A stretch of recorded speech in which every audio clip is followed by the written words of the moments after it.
Olá! Um regime populista com uma certa queda para o autoritarismo e forte apoio nas urnas. É uma receita conhecida no continente e os resultados sempre preocupantes. A reeleição de Cristina Kirchner na Argentina após uma campanha feita em meio a denúncias de corrupção desperta temores sobre uma possível radicalização. Afinal, trata-se de um governo que não convive bem com a liberdade de imprensa e nem com a oposição. Ao mesmo tempo, há quem tema mudanças na Constituição para garantir a Cristina a possibilidade de se reeleger quantas vezes quiser. Vale lembrar que tentativas de perpetuação no poder nunca foram novidade para os argentinos. O quadro político e econômico na Argentina é o tema desta edição do Matéria de Capa, que terá excepcionalmente 1 hora de duração. Fique com a gente.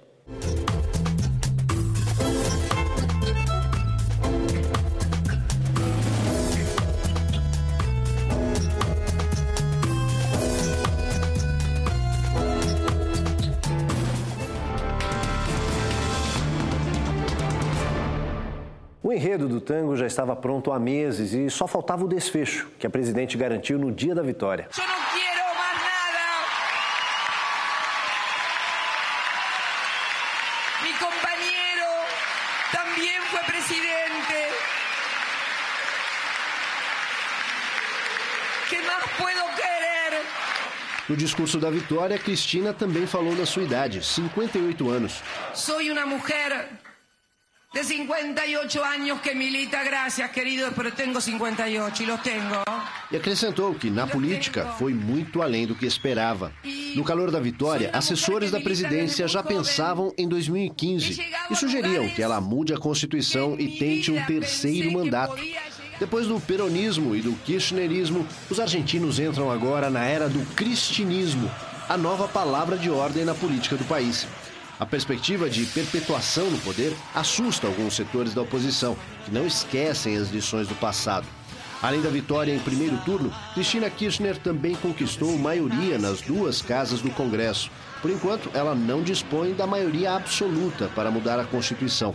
Mas há poucas dúvidas entre os analistas políticos de que os partidos de oposição vão correr para aderir ao governo e desfrutar dos benefícios garantidos aos aliados. Não quero nada, nada mais que não me deixe frente a frente com a vida. Em meio ao vale-tudo da campanha eleitoral, até o ex-presidente Néstor Kirchner, morto há 1 ano, foi convocado a participar. Os marqueteiros do partido não tiveram dúvidas em apelar para o falecido. Eu me acuerdo dessa raça de políticos como era Néstor, que sem medir costos, consequências, se lançava a batalha porque creía, porque tinha ideias, porque tinha convicções. E quando uno tem convicções, não importa ganhar ou perder. O importante é viver e dar testemunho que uno vive para hacer honor a essas convicções, de las que está seguro, de las que piensa, de las que dice y fundamentalmente de las que siente.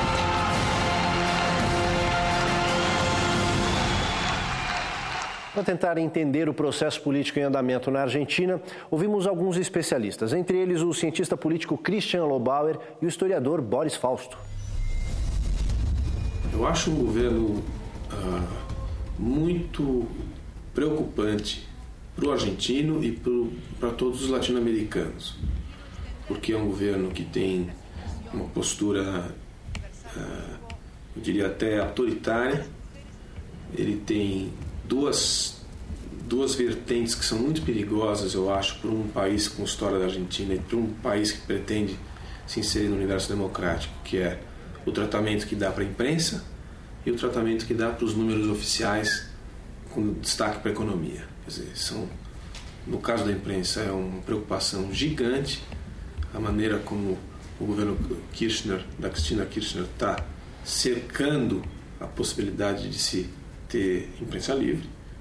E em relação à economia é muito grave você viver num universo de números maquiados.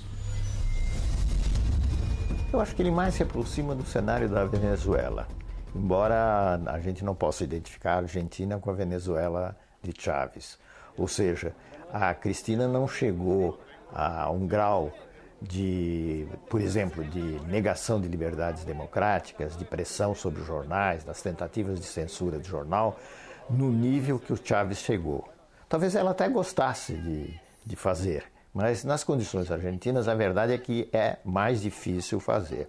Mas ela se aproxima por vários lados, pelo recurso retórico, pelo assistencialismo, por uma série de dados, até pela manipulação dos dados oficiais. No caso da Argentina, a inflação, que para todos os efeitos oficiais está aí entre 9% e 10% ao ano, e na realidade está no nível de 23%, 25% por ano, e que é um dos grandes problemas argentinos.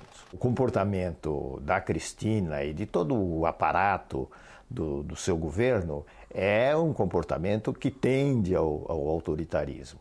E com uma vitória estrondosa como essa tendência naturalmente se reforça. A reeleição de Cristina Kirchner com 54% dos votos mostra que cerca de 40% dos eleitores, que representam a soma dos votos dados à oposição, discordam do governo.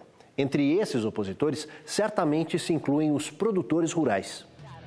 Em 2008, o governo entrou em conflito com os ruralistas ao impor novas taxas de exportação que beiravam os 40%.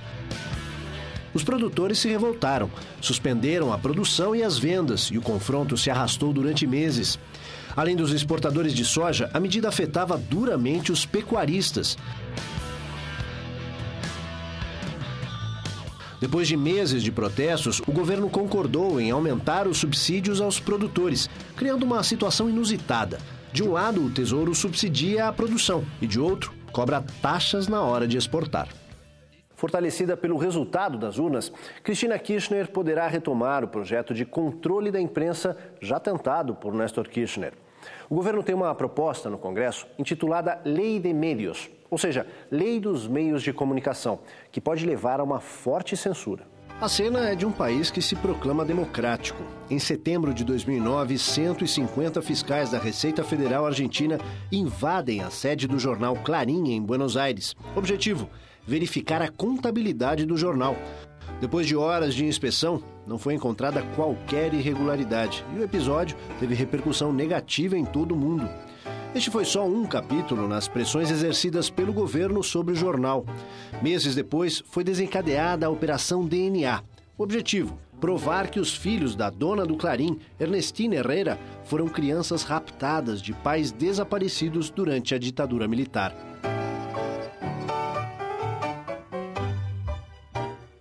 Os dois jovens passaram por 3 testes de DNA e a tese do governo não foi comprovada.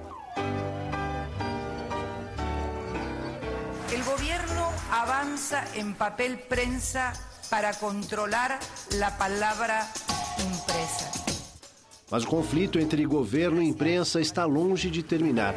Em outra investida, Cristina Kirchner, a exemplo do marido, tenta controlar o setor do papel jornal, para que os diários dependam do apoio oficial para ter acesso ao produto. Uno infiere que Clarín pensa que quem controla papel prensa controla a palavra impresa. Ao mesmo tempo, as verbas publicitárias são despejadas aos milhões nos veículos que apoiam o governo e bastante reduzidas para aqueles que tentam exercer a liberdade de expressão. Para o historiador Boris Fausto, o que se observa hoje na Argentina é uma forma de apropriação do poder que está se tornando comum na América Latina. Um autoritarismo que passa pela realização de eleições. No caso do Chávez, pode-se discutir a lisura das eleições, o impedimento de candidatos, como ele vem fazendo para as próximas eleições. Mas no caso da Argentina, a lisura das eleições, com falhas aqui e ali, a lisura formal das eleições, não pode ser a rigor contestada. Então, o que existe é a constituição de uma máquina política muito forte, que distribui benesses para os mais próximos, assistencialismo para a massa,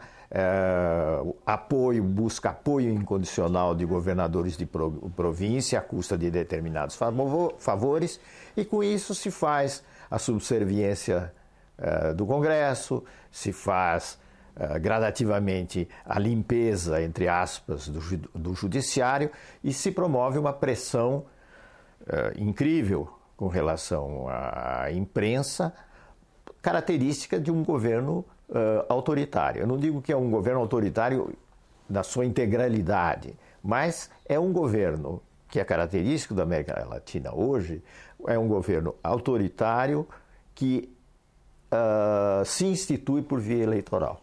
Entre as tarefas mais urgentes do novo governo está a reorganização da economia diante dos riscos provocados pela crise internacional e dos problemas internos.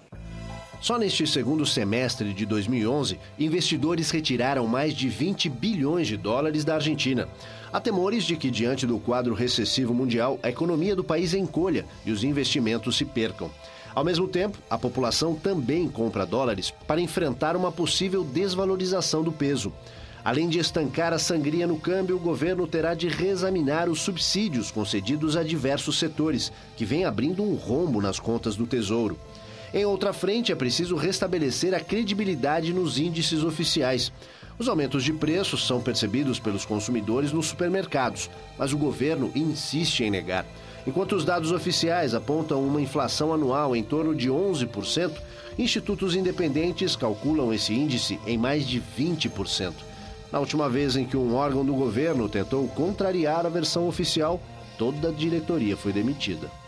O economista Roberto Troster, argentino radicado no Brasil, comenta os motivos que levaram à reeleição e os desafios do novo governo. Eu diria que foi uma combinação de três fatores, né? O primeiro, quando Kirchner entrou e deu a moratória, você saiu de um impasse, quer dizer, a Argentina estava numa crise, ele fez a moratória acabou, quer dizer, reduziu a dívida, isso produziu um efeito riqueza muito grande.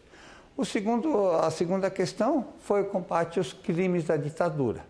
Quer dizer, ele efetivamente conseguiu reverter, quer dizer, tanto o Alfonsín como o Menem tinham posto embaixo do tapete os problemas. Ele enfrentou, processou, teve exageros, teve injustiças, mas algo foi feito a respeito. E a terceira é o crescimento, preço das commodities. Quer dizer, quando os commodities subiram muito, o que aconteceu? Gerou riqueza, quer dizer, você transferiu riqueza do resto do mundo, da China para a Argentina, para o Brasil também, e isso abriu possibilidades muito grandes. Como a Argentina não pode se endividar mais, quer dizer, por conta do default, mas com toda essa riqueza conseguiu uma política. Então, uma política econômica que faz o quê? Você subsidia, você tira parte desse ganho das exportações, você subsidia uma série de preços de tarifas e de serviços mais baratos, milanesa para todos, uma série, direito para o filho, cada vez que você tem um filho, você tem uma subvenção do Estado. Isso, obviamente, né, que as pessoas voltam muitas vezes mais com o bolso que com a cabeça. Se falava da dependência latino-americana, estamos cada vez mais dependentes do preço das commodities. Quer dizer, você gera riqueza, ou essa riqueza, parte se explica por uma revolução que você fez no setor agropecuário lá, como você fez aqui, a produtividade da terra melhorou muito, o campo como um todo lá é um empreendimento gerencial muito bem feito, né? E parte disso foi o efeito preço. Isso gera superávit comercial, gera superávit fiscal, mas você está dependendo disso. Quer dizer, se por acaso esses preços estabilizam, ou outras regiões começam a produzir mais, na África, você está vulnerável a isso. Então, esse é um grande risco. Segundo, a própria dinâmica, quer dizer, cada vez tem mais inflação, como você subsidia tarifas, você precisa de mais recursos fiscais, a inflação está subindo, e a inflação adquire uma inércia própria. E você já está sentindo alguns sintomas disso, fugas de capital, dificuldades em segurar o dólar, essas distorções são cada vez mais evidentes. O que deveria ser feito é começar a olhar mais para frente, deixar de se preocupar tanto assim, quanto que a economia vai crescer em 2012, quanto que vai ser, e começar a olhar como é que a gente faz o potencial da Argentina mudar, como é que ela pode crescer muito mais. No próximo bloco, um homem que matou os pais a pauladas dirige uma ONG a serviço do governo e mais, o espetáculo do crescimento da fortuna da família Kirchner. Não sai daí.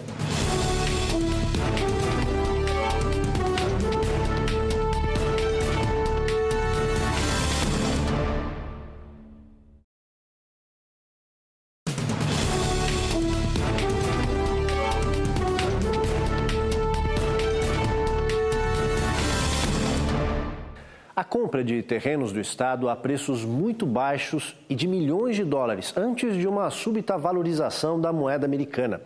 Por esses motivos, a multiplicação da fortuna dos Kirchners em quase 1000% em menos de uma década chegou a ser investigada pela Justiça, mas o processo não foi adiante. Quando era governador da província de Santa Cruz, entre 1991 e 2003, Néstor Kirchner comprou terras que pertenciam ao Estado a preços baixíssimos, que pouco tempo depois tiveram uma rápida valorização.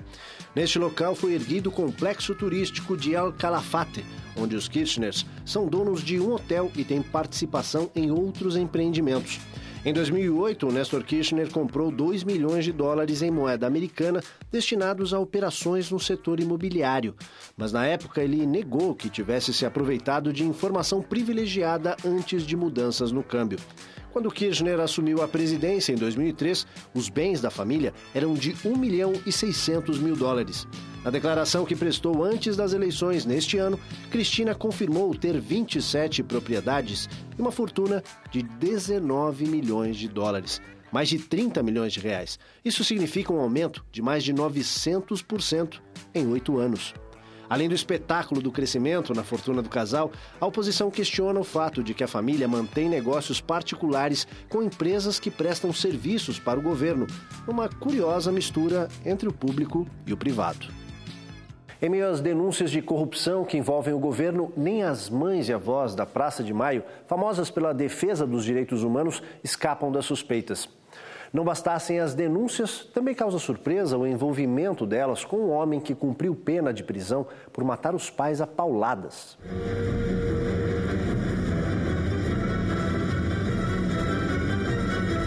Nascido nos tempos da ditadura militar, o movimento das mães e avós da Praça de Maio conquistou reconhecimento mundial. Apesar das pressões, elas foram para as ruas exigir informações sobre o destino dos presos políticos desaparecidos em mãos dos torturadores a serviço do regime. Após a redemocratização, o movimento manteve a luta pelo esclarecimento dos crimes ocorridos entre 1976 e 1983. Mais tarde, formaram uma ONG.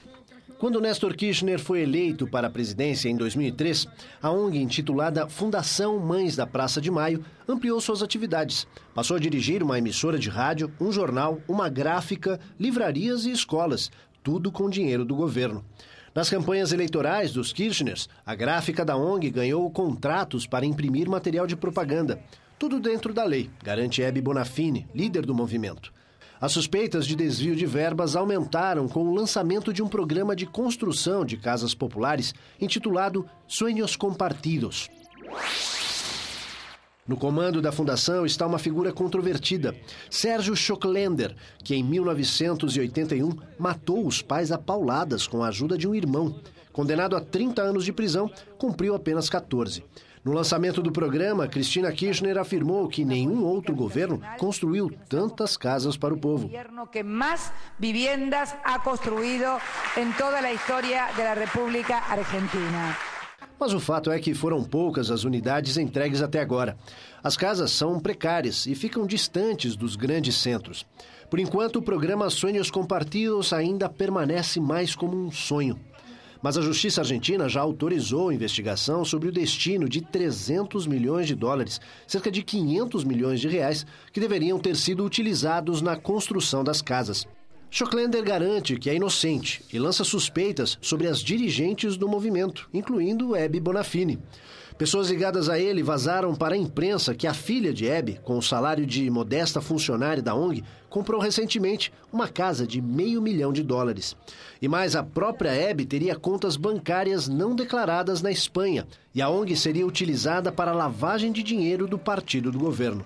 Para Bonafini, não há nada de errado com o programa e tudo segue num ritmo normal.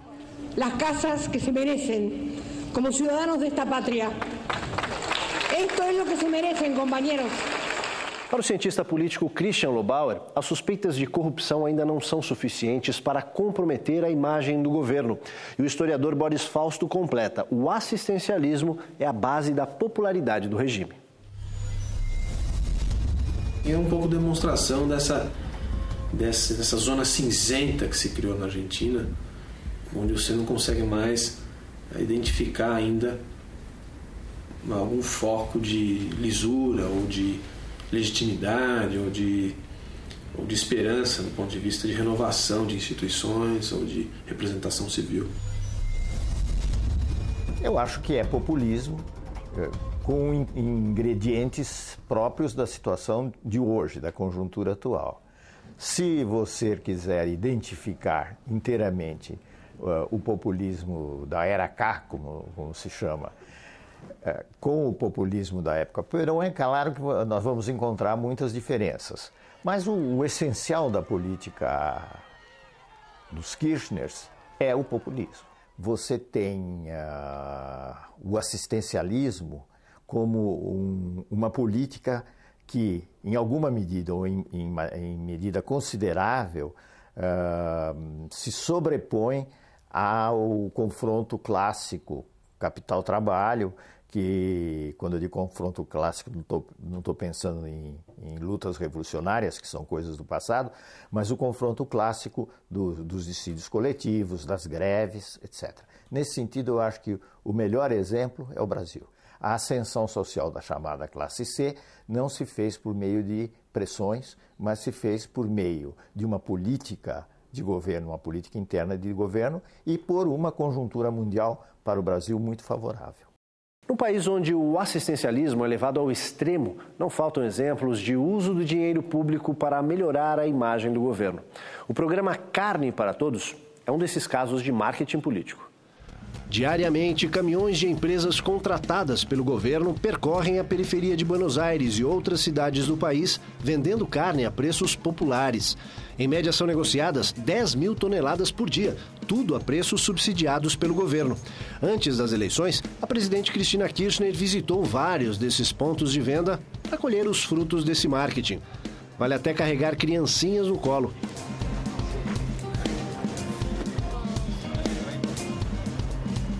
Outros programas que levam ao aumento da popularidade do governo são o de energia elétrica. Em média, a maioria das famílias argentinas gasta apenas o equivalente a R$20 por mês com a conta de luz. E nos transportes, uma passagem de ônibus em Buenos Aires custa apenas 40 centavos de real. E para cobrir esses custos, o Tesouro Argentino se endivida. As centrais sindicais sempre serviram como base de apoio ao peronismo. Só que nos últimos tempos houve um rompimento por conta de denúncias de corrupção e uso da máquina estatal. As tensões entre o governo e a principal força sindical do país aumentaram depois que Hugo Moyano, secretário-geral da CGT, tornou-se alvo de uma investigação sobre corrupção e lavagem de dinheiro na Suíça, em março deste ano. Até então, Moyano era o maior aliado de Cristina Kirchner na área sindical. Temendo prejuízos para o seu projeto de reeleição, a presidente se afastou dos sindicalistas e não aceitou que a CGT indicasse um candidato a vice-presidente na chapa do governo. Cristina Kirchner também barrou o nome de membros do sindicato nas listas de candidatos a deputado. Agora, com o fim das eleições, a CGT promete dar o troco. A central sindical iniciou uma campanha por aumentos salariais para os trabalhadores de 30% e ameaça promover paralisações em todo o país caso suas reivindicações não sejam atendidas. A Era K, como tem sido chamado o governo dos Kirchners, passa por uma mudança na base de sustentação do regime. É o que explica o professor Boris Fausto. Há uma perda de influência dos sindicatos. A CGT gradativamente tem perdido forças e a Cristina tem se apoiado numa aliança, numa máquina política principalmente, mas que não é necessariamente uma máquina sindical. Ela está em atrito com o Moyano, que é o líder da CGT, e ela se apoia em setores muito variados da população, além dessa máquina política, e do ponto de vista assim, mais amplo, numa grande massa que não é necessariamente uma massa que passa pelos canais do movimento sindical. E se apoia muito também na juventude, que é um apelo que ela tem feito com muita eficácia, aliás. Aí eu me lembro de passagem na juventude peronista, esses setores jovens que o Perón trabalhou e que acabou dando na guerrilha, acabou dando nos montoneiros, que o próprio Perón tratou de esmagar. Quem esmagou por fim foi a ditadura, mas ele tratou de reprimir. No próximo bloco, do peronismo ao regime militar, a marca da intolerância e da violência.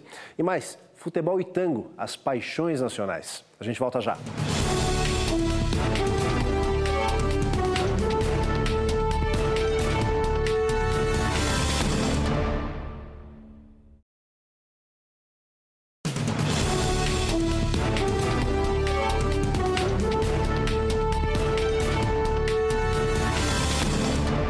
Uma mistura de populismo com assistencialismo e um governo orientado pela seguinte fórmula: para os amigos, tudo; para os inimigos, nem justiça.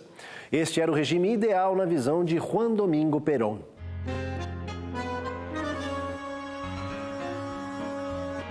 Com a patente de coronel do exército argentino, Perón tomou parte no golpe militar de 1943 e logo chegou ao cargo de ministro da Guerra. Afastado e preso após divergências com os chefes do regime, foi libertado depois de uma campanha movida por sua namorada, a atriz de novelas do rádio Eva Perón, com quem se casou ao deixar a prisão. Eleito para a presidência em 1946, lançou as bases do regime que iria influenciar os destinos do país por mais de meio século e permanece até hoje como a principal força política na Argentina. Seu governo funcionava com base numa grande plataforma assistencialista. As pessoas buscavam, como caridade, os serviços públicos essenciais, como saúde e educação. Também pediam empregos e benefícios concedidos pela máquina estatal. Tudo era garantido pela primeira-dama Evita Perón. Ao povo, ela dizia em tom dramático que não queria nada. Mas poucos sabiam das coleções de joias e vestidos das grandes casas de moda da Europa, comprados em desfiles exclusivos para ela e pagos por empresários amigos. Estes, por sua vez, eram premiados com contratos das empresas estatais. Reeleito em 1951, Perón sofreu um duro golpe com a morte de Evita, vítima de câncer, em 1952. Em meio a uma crise econômica, a inflação em alta e denúncias de corrupção em todos os níveis do governo, Perón foi deposto por um golpe militar em 1955 e despachado para o Paraguai. Depois de 18 anos no exílio, retornou ao país em companhia de Isabelita Perón, com quem havia se casado no exterior. Proibido de se candidatar, elegeu um preposto, Héctor Câmpora, em 1973. 6 meses depois, Câmpora renunciou e abriu caminho para a eleição de Perón no mesmo ano. Doente, ele morreu em 1974 e foi sucedido pela vice, coincidentemente, sua mulher, Isabelita Perón. Mais uma vez, a crise econômica e denúncias de corrupção levaram ao fim do governo. Isabelita foi deposta em 76 pelo governo militar que mergulhou o país num período de trevas. A essência do peronismo foi descrita pelo próprio Perón nesta frase: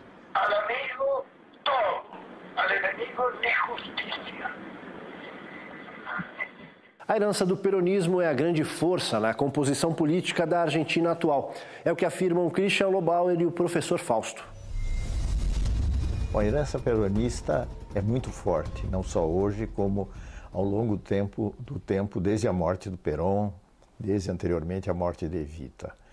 A tal ponto que era difícil definir o que era o peronismo pós-Perón, porque as diferentes correntes que se diziam peronistas se apropriavam dessa imagem em benefício próprio. O que acontece hoje é que o Néstor Kirchner, marido da Cristina e ex-presidente, e a Cristina conseguiram se apropriar, digamos assim, e representar a imagem do que é o peronismo, da política do peronismo, e fizeram com que as várias outras correntes ficassem destituídas de importância, ou tendo uma importância muito secundária. O que é o Partido Peronista há muito tempo e hoje, principalmente, não é nada. Ele é uma amálgama de inúmeras vertentes, de inúmeras forças sociais que se juntam em torno de uma figura, de uma aura, de um mito, e que foi sendo usado por Menem, assim como está sendo usado agora pelos Kirchner. É o personalismo. Então, a Cristina hoje ela carrega um pouco do personalismo peronista, um pouco da estratégia menemista, um pouco da aura do seu ex-marido e um pouco do fato de ser mulher e, portanto, fazer uma ponte indireta com Evita e, por que não, até com Isabelita, né? Perón, assim, foi o elemento que aglutinou todo mundo, quer dizer, não que todo mundo fosse peronista, mas contra a ditadura militar e contra políticas que estavam afundando a Argentina, todo mundo apoiou o Perón. Quando o Perón não pôde assumir diretamente, que teve que eleger Câmpora, tinha até o ditado Câmpora no governo, Perón no poder, foi até a campanha. Foi a primeira grande, diríamos, entre aspas, traição, né? Que ao invés de fazer políticas por uma Argentina moderna, livre, democrática, continuaram políticas populistas, retrógradas, sabe, muito focando assim interesses pessoais e pouco o interesse do país. Isso foi se agravando, saiu Câmpora, entrou logo em seguida Perón, depois Perón morreu, assumiu a Isabelita, mas o que se viu foi uma deterioração, foi a política econômica ruim, de maneira geral a juventude foi totalmente excluída desse processo e foi uma volta, assim, um populismo anacrônico. Na década de 70, a exemplo dos demais países do continente, a Argentina viveu seu período de trevas sob a ditadura militar. Após o golpe contra a presidente Isabelita Perón em 1976, uma junta militar assumiu o poder, iniciando uma das mais violentas ditaduras na história do continente. Integravam a junta os comandantes das 3 forças, Marinha, Exército e Aeronáutica.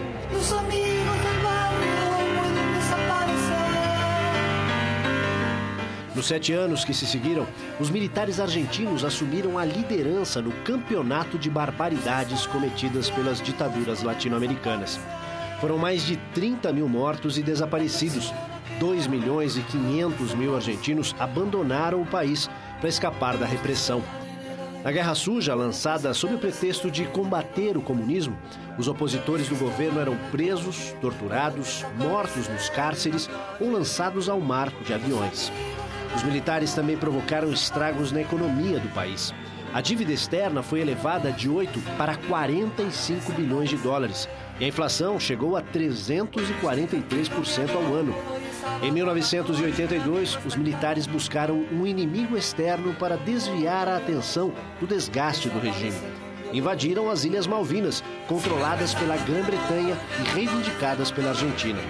A derrota rápida e esmagadora das forças argentinas colaborou para a queda da ditadura e deu início ao processo de abertura política.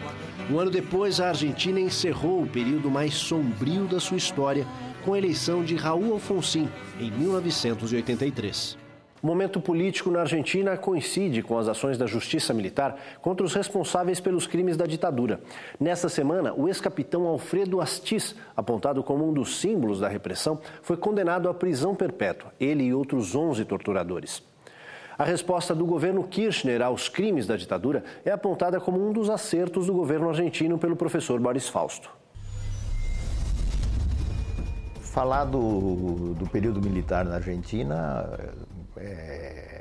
para não incidir numa retórica muito longa, basta dizer que foi uma fase tenebrosa da vida argentina, que as comparações nesse terreno são sempre imprecisas ou escorregadias, mas nós temos que constatar que a violência política no Brasil, da ditadura brasileira, não tem comparação com o que foi a violência na Argentina.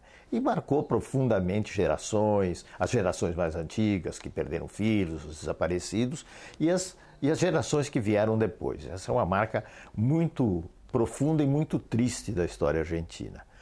Nesse sentido, os Kirchners reagiram bem, esse é o lado positivo da política dos Kirchners, ao retomar a questão da punição dos culpados por torturas, por mortes, no período militar. E nesse sentido, a Argentina esteve à frente de um país como o Brasil, em que tudo foi marcado por uma espécie de conciliação geral e do propósito, por mais que exista hoje uma comissão da verdade, etc., mas do propósito de, digamos, esquecer o passado.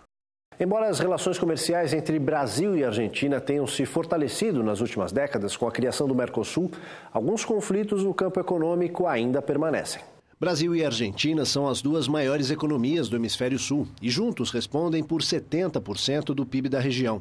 As duas nações mantêm um comércio intenso que somou 33 bilhões de dólares no ano passado, um recorde histórico. Mas nem por isso as relações comerciais entre os dois vizinhos estão livres de problemas. A presidente Cristina Kirchner reclama de um déficit de 4 bilhões de dólares em prejuízo da Argentina e, por conta disso, impõe medidas protecionistas para reduzir a entrada de produtos brasileiros. Mas, ao mesmo tempo, quer exportar para o Brasil, utilizando as isenções previstas no Tratado do Mercosul. Daqui para lá, os conflitos envolvem produtos como tecidos, confecções, sapatos, fogões e geladeiras. Mas o maior problema está no sentido inverso da balança comercial, nos automóveis. Cerca de 80% da produção das montadoras argentinas é exportada para o Brasil. E o governo Kirchner espera que continue assim. A rivalidade entre os dois vizinhos também se estende aos gramados, quando está em jogo uma Copa do Mundo, uma medalha olímpica. E por falar em Copa, o chanceler argentino Héctor Timerman já deixou claro ao governo brasileiro que espera ter a preferência no fornecimento de material para as obras da Copa de 2014 e das Olimpíadas de 2016 no Rio de Janeiro. A rivalidade entre Brasil e Argentina, que vai da política, à economia e ao esporte, existe há séculos. Isso é o que lembra o jornalista e professor Ismael Pfeiffer, que defendeu uma tese de mestrado sobre esse tema. Os motivos, eles não são ocasionais. Os motivos são econômicos, vamos dizer assim, né? É controle de porções de terra, controle da entrada do Rio da Prata, que levaria a minas de prata, o que não era verdade, quer dizer, essas minas de prata estavam muito mais ao norte, então o Rio da Prata, ele ganha esse nome dado pelos portugueses por acaso, e depois essa prata argenta vira o próprio nome da Argentina, então assim, um nome dado pelos portugueses acaba sendo, se tornando o próprio nome da Argentina, né? E isso depois, terminadas as guerras, que a última ocorreu quando o Brasil ajuda a derrubar um ditador argentino em 1850 e algo, mas essa antipatia ou essas divergências, elas continuam ocorrendo até recentemente. Eu diria que quando a disputa pelas províncias cisplatinas você já tem um início do que vai ser a rivalidade Brasil-Argentina, mas é interessante notar que no século XX, até os encontros do presidente Sarney com o presidente Alfonsin, que iniciam um programa de interação e cooperação econômica nos anos 80, e aí sim a gente entra no caminho que vai gerar o Tratado de Assunção em 91, que é o Mercosul, e aí é um outro ambiente. No século XX todo foram 13 encontros de estadistas. Campos Salles, no início do século, Vargas, ainda nos anos 40, e depois o Figueiredo. Quer dizer, são quase 80 anos de distanciamento. As visitas diplomáticas ou de chefe de Estado são símbolos da aproximação entre os países, são formalidades. Mas se em 80 anos nós nos encontramos 3 vezes, a gente tem ideia do que foi isso. Aí você traz isso para o universo do futebol, então você entende um pouco o que nós estamos falando. Eu vi os dois jogando, né? O Pelé teve uma carreira muito mais brilhante do que o Maradona. Ele não se envolveu com os problemas todos do Maradona, fez muito mais gols, jogou mais tempo, né? Embora o Maradona fosse muito habilidoso com a bola, etc. Tal.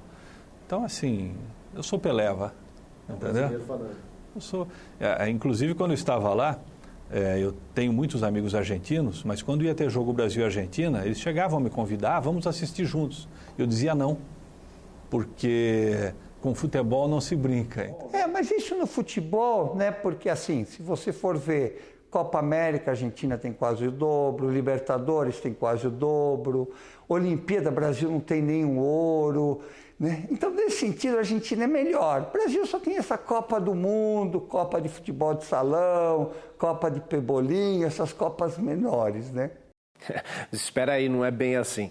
O Brasil não apenas tem várias medalhas de ouro nas Olimpíadas, como tem 3 a mais do que a Argentina. Mas é claro que a afirmação de Roberto Troster era apenas uma provocação que faz parte da antiga rivalidade entre os dois países.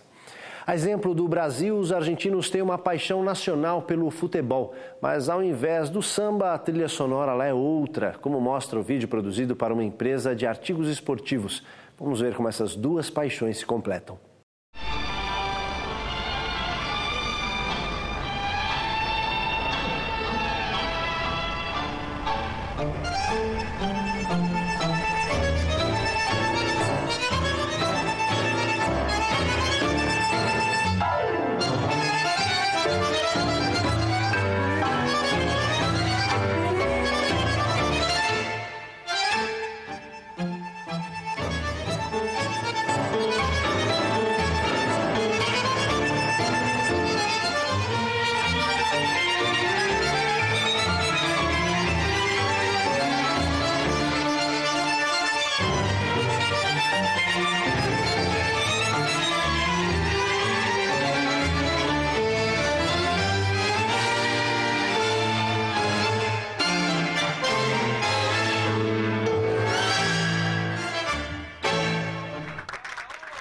No próximo bloco, os eleitores votaram com o bolso e garantiram a vitória do governo.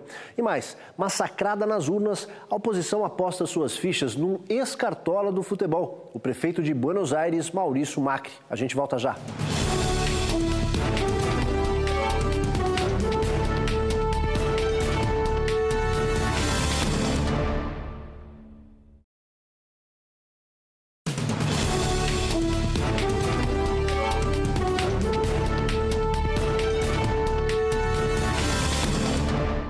Ao contrário dos demais integrantes da oposição, que sofreram uma dura derrota nas eleições presidenciais, um representante do bloco adversário escapou ileso. É o prefeito de Buenos Aires e ex-cartola do Boca Juniors, Maurício Macri.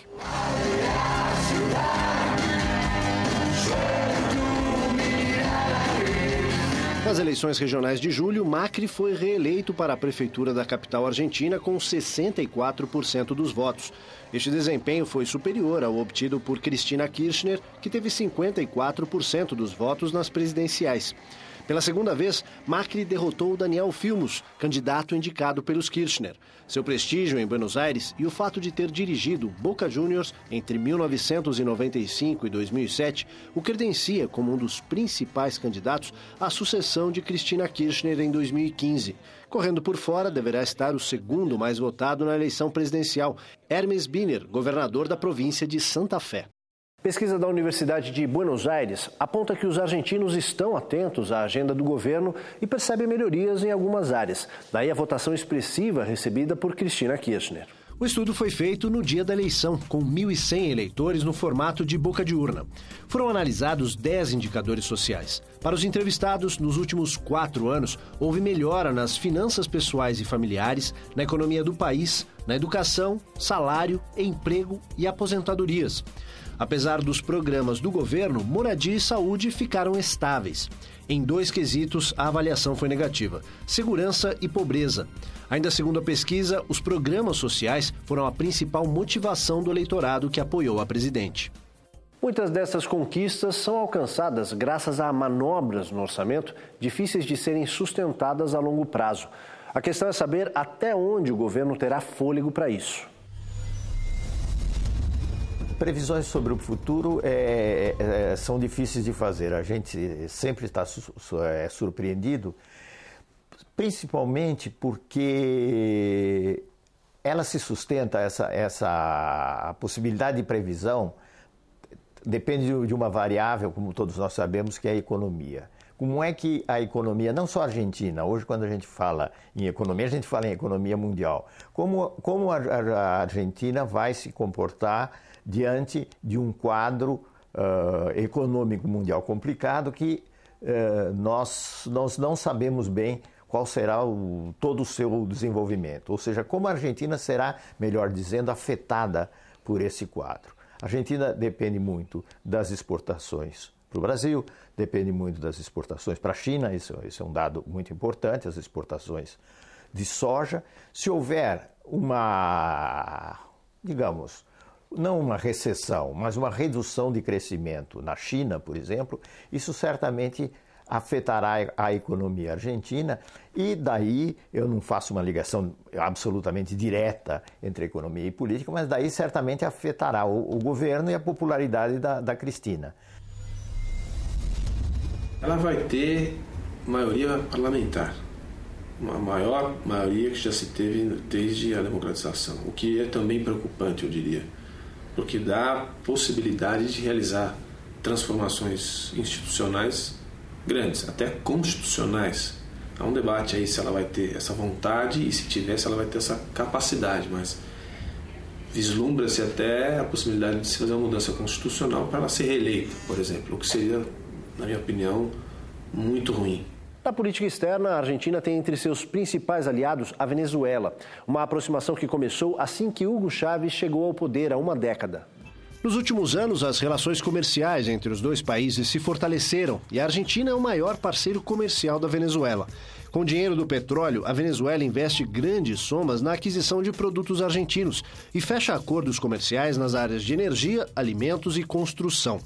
O país de Hugo Chávez já gastou mais de 5 bilhões de dólares em títulos do Tesouro argentino, que pela desconfiança do mercado não encontravam outro comprador.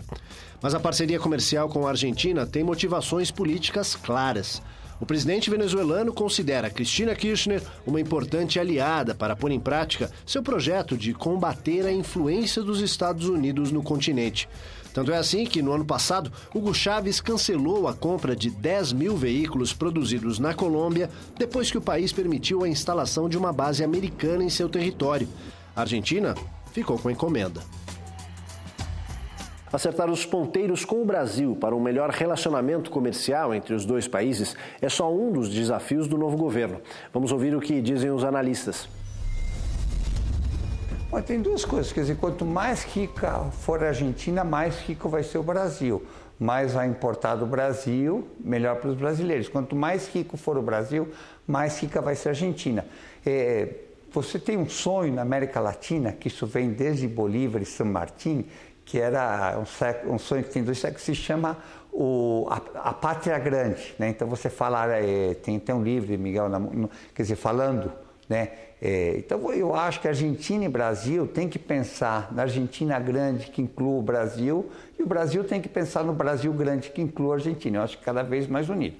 Eu acho que é comum, assim, quanto maior for a união, mais conflitos aparecem no dia a dia. Isso faz parte, e quanto mais aumente ainda mais a integração, mais esses conflitos vão aparecer.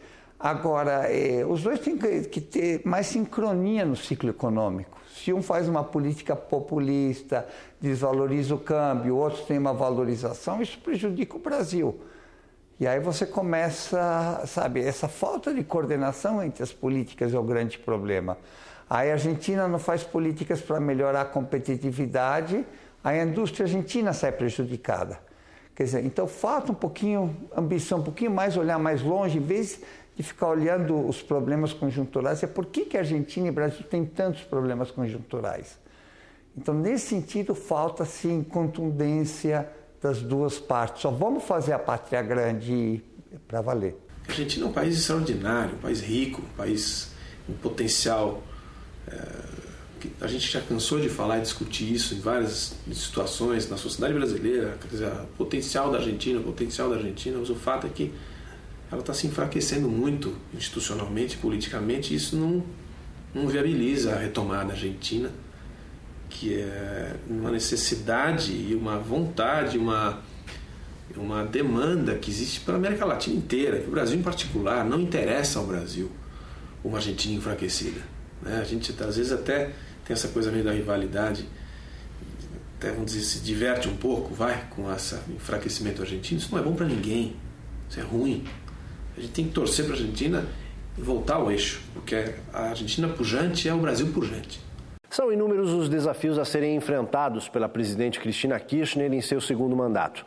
De maneira geral, são os mesmos existentes nos demais países do continente e só resta esperar que eles sejam superados. Para terminar, no ritmo dos argentinos, vamos lembrar uma tendência que os nossos vizinhos têm para o drama, que se reflete nas artes e na música. Algumas chegam a traçar um quadro sombrio do país, que também serve para o continente. Matéria de Capa fica por aqui. Uma boa noite a todos e até o próximo domingo às 7:00. El mundo fue y será una porquería, ya lo sé. En el 506 y en el 2000 también, que siempre ha habido chorros, maquiavelos y estafados, contentos y amargados, valores y doblez, pero que el siglo XX es un despliegue de maldad insolente, ya no hay quien lo niegue. Vivimos revolcados en un merengue y en el mismo lodo todos manoseados. Hoy resulta que es lo mismo ser derecho que traidor, ignorante, sabio, chorro, generoso, estafador, todo es igual, nada es mejor, lo mismo un burro que un gran profesor.